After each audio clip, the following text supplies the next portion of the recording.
Միացյալ Նահանգներ, Ռուսաստան բանակցություններ։ Նախ բանակցությունների մակարդակը շատ ցածր է, նկատի ունեմ պատվիրակությունների ղեկավարների մակարդակը շատ ցածր է, ցույց է տալիս, որ այնքան էլ լավ չեն գործերը, Տրամպը համարյա բացայտ է ասում, որ Ռուսաստանն իրեն լավ պատ չի պահում, բայց քանի որ իրանք այդպեսի գիծ են վեցրել, եթե իրենք մի հատ քննադատում են Ռուսաստանին, 3 անգամ շատ պետք է Ուկրաինային քննադատեն, որովհետև բանը, այդպեսի սա բան է, այդպեսի ադմինիստրացիա է, այդպես է վերաբերվում։ Հիմա կարևորը միայն դա չի, ուրեմն Գրիգոր ակնհայտ սարսափելի ստոր ահաբեկչական ակտ, որտեղ կասետային հրթիռները ընդհանրապես նախատեսված են ոչ թե տեխնիկա եւ այլն ոչնչացնելու, այլ որքան հնարավոր է շատ մարդուր։ Իրենց գործողությունը հենց դա է, որ շատ մարդիկ են զոհվում այնտեղ, որտեղ ինքը ընկնում են։ Որտեղ այդ անջատված մասերը դառնում է ամեն մեկը մահաբեր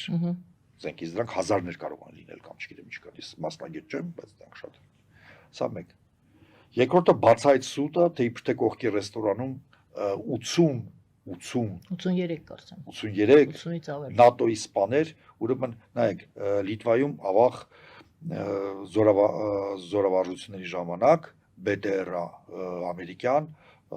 ճաճում, եթե չեմ սխալվում, խորտակվեց, 4 ամերիկացի զոհվեց, ամբողջ աշխարհը գիտի, բոլոր ԶԼՄ-ները լցված են, Ամերիկայում պատվավոր թաղում, այդ օդկրակելով ամերիկյան դրոշով որպես հերոսների, ուրեմն դուք մտածում եք, որ 80 հոգի կարող է զոհվել, կամ 10 հոգի, ՆԱՏՕ-ի անդամ երկրների սպաներ, եւ դրա մասին ոչ ոք ոչինչ չի իմանա, դա ուրեմն հատուկ այնպիսի սուտ, որը ակնհայտ է, որ սուտ է,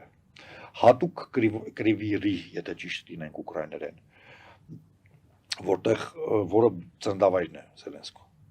այսինքն անձնական, եւ շարունակում են, այլի այդպեսի մահաբեր հարվածներ եղել, պարզապես ոչ այդքան զոհեր, խաղահրապարակ, օրը ցերեկով, երբ որ երեխաներ են գտնվել այնտեղ, սա ամենա արյունարբու Պուտինի ռեժիմի ամենացինիկ ստոր դրսևորումներից մեկն է, որ ինքը ցույց է տալիս նաև աշխարհին, որ անելու է մեկը ինչ ուզում է, եւ ցույց է տալիս ուկրաինացի ժողովրդին, նայեք տերորիստի հոգեբանությունն է, որ նայեք Զելենսկին, չէ, ձեր քաղաքից է, տեսեք, չի ուզում մեր քաղաքականություն, չի ուզում հեռանալ, որպեսի պրոռուսական գործիչ գա, դուք եք դուժելու, ձեր երեխաներն են զոհել։ Սա մի իսկապես այդպես վարվում է, ասենք, չգիտեմ, Ալ-Կաիդայի բանը։ Ռուսաստանը վերածվում է մեծ Ալ-Կաիդայի կամ մեծ ISIS-ի, մեծ ահաբեկչական պետության։ Իհարկե աշխարհը համապատասխան ռեակցիա տվեց, միայն խայտարակություն էր իհարկե ԱՄՆ դեսպանի պահվածքը, որը ցավակցեց զոհերին եւ այլն եւ ասաց, որ դրանք պատերազմի զոհեր են։ Այ եթե խաղաղություն լինի, այսպես զոհեր չեն լինի։ Ուկրաինացիների ծայրահեղ սուր բողոքներից հետո մեղադրեց մի քանի օր հետո մեղադրեց Ռուսաստանին, ասաց, որ բոլոր դեպքում ռուսներն են դա արել։ Դա սա ոչ թե պատերազմական ինցիդենտ է, այլ ռուսները մեղավոր են։ Բայց աշխարհում դրա մասին համոզելու կարիք չկա։ Սրանք բանակցություններ են, որ ցույց տան, որ Ռուսաստանը չի հրաժարվում, որպեսզի իրենից չպահանջեն Ռուսաստանի դեմ գործողությունների։ Այսինքն ոչ արդյունքին միտված, պարզապես ցույց են տալիս ընթացիկ, որ process-ի մեջ է։ Իրեն փաստորեն, որպեսզի ինքը ինչպես եւ տարիֆների հարցում եւ շատ հարցերում ձեռնունայն դուրս չգա եւ անհաջողակ։ Անգլերեն ասած loser, որպեսզի չլինի, պետք է ձևանեն, որ բանակցությունները շարունակվում են։ Սա չի նշանակում, որ իրենք չեն կարող գալ ինչ-որ համաձայնության, բայց դա չի լինելու Ստամբուլում, դա պարզապես օդում պետք է լինի, հետո արդեն բանակցություններում արտացոլում ունենա, եւ ակնհայտ է, որ դեմքը պահելու Ամերիկայի ավարես, որ Ռուսաստանը կորցնելու ոչինչ չունի։ Դե Գրիգորով նա ցույց տվեց իր վերաբերմունքը, դա ցույց է տալիս, եւ իհարկե այն գերեվույթին, որ ուղարկել էին որպես հատուկ դեսպան, Կիրիլ, ազգանունը չեմ հիշում, Կիրիլը հիշեցի, որտեղ Ռուբիոն սխալվեց եւ Միսթր Կիրիլ ասեց։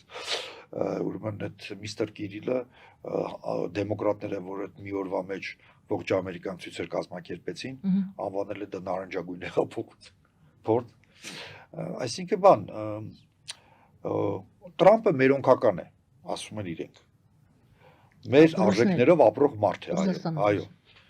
Իսկ բաները գլոբալիստները, չգիտեմ ով դեմոկրատները, ինչպես մեր Պուտինին են ուզում գցել, կամ մեր Էրդողանին, կամ մեր Վուչիչին, կամ մեր Օրբանին, այնպես էլ մեր Տրամպին են ուզում գցել։ Այսպեսի մի հոգեբանություն, ես բան ասեմ, կոռուպցիոներների ինտերնացիոնալ է, կոռուպցիոներների եւ մարդատիաց ուժերի ինտերնացիոնալ է փորձում ստեղծել Ռուսաստանը։ Այսինքն այնտեղ արդեն Հյուսիսային Կորեան կա, օրինակ այնտեղ Չինաստանը, մոտ ասում են 2 միլիոն չինացի է ապրում Ուրալից այն կողմ, Ռուսաստանի դաշտում։ Հա, գուցե այդպես է։ Կարող է դրանցից է։ Դեռ Բայց Չինաստանը այնպեսի երկիր է, որ եթե այդ մարդիկ իմանան, որ իրենք Չինաստան կառավարության հետ խնդիր կունենան, իրենք տնից դուրս չեն գա։ Իրենք, ինչ ասեմ, այդ օրը սոված կմնան, եթե դա ուզում է Պեկինը։ Այնպես որ այստեղ շատ երկիմաստ սիտուացիա։ Բարի Իրանի թեման էլ քննարկենք, Հայաստանը եւ Իրանը այս պահին յուրաքանչյուրը իր տարածքում իհարկե, բայց համատեղ զորավարժություններ են անցկացնում, որքան հիշում եմ հատուկ ուժերի, զինված ուժերի հատուկ նշանակության ստորաբաժանումների եւ սա պարզապես հիշենք, որ Իրանը եւ Հայաստանը իրար հետ ուրեմն զորավարժություն են անցկացնում եւ Թրամփի մոտ էր գնացել Նետանյահուն իր մի քանի հարցերով, այդ թվում նաեւ Իրանի հետ հարցներ եւ Թրամփը մենք հիշում ենք ասաց, որ ցանկալի է իհարկե որ բանակցություններով հարցը լուծվի, գիտակից է պետք լինել, այսպես Նետանյահուն շատ անհանգստացավ, թե ինչ է իրենից սպասում գիտակից լինելու համար հորդորելով նրան գիտակից լինել, բայց նաև այսօր մենք տեսանք, եթե երեք մենք կարդում էինք Թրամփի այդ հայտարարությունը, որ պետք է բանակցություններով եւ պետք է գիտակից լինել, պետք չէ սրել հարաբերությունները, բայց այսօր ասաց, եթե ես էֆեկտիվությունը չտեսնեմ բանակցությունների, ես շատ հանգիստ էլ կարող ենք հարվածել Իրանին։ Ինչ վիճակ է։ Նախ հիշենք, որ միջուկային գործարքը քանդվեց հենց Թրամփի օրոք, առաջին իր նախագահության օրոք։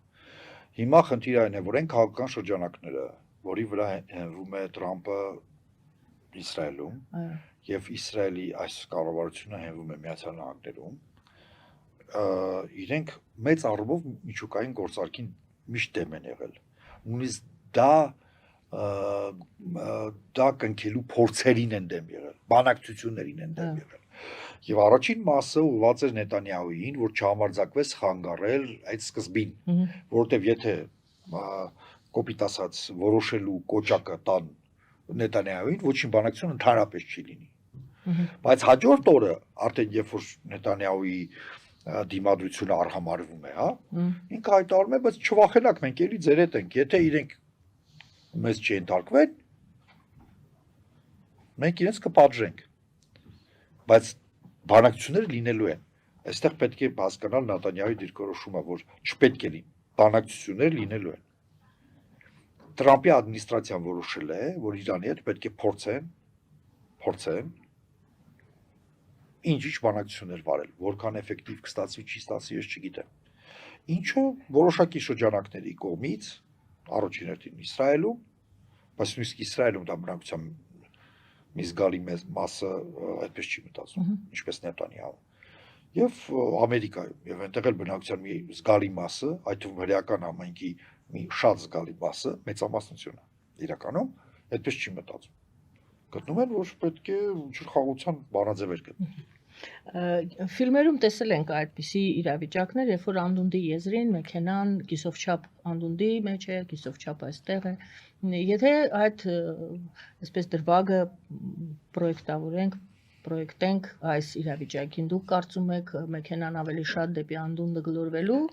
տարբերակում է վիճակում։ Ես կարծում եմ, որ հիմա զրոյական միջակայքի Ինչից է կախված այդ մեքենայի հավասարակշռությունը կամ դեպի ցամաք դուրս բերելը։ Թռչնակ մեքենայի, որ մասի վրա կնստի։ Ցանկացած, չէ, այդ դեպքում, որը կարող է անսպասելի լինել։ Կարող է անսպասելի լինել, այսպես կոչված սև կարապի էֆեկտ կարող է լինել, որ մենք նույնիսկ չպատկերացնենք, որովհետև չափից դուրս պայթունավանդակ է իրավիճակը։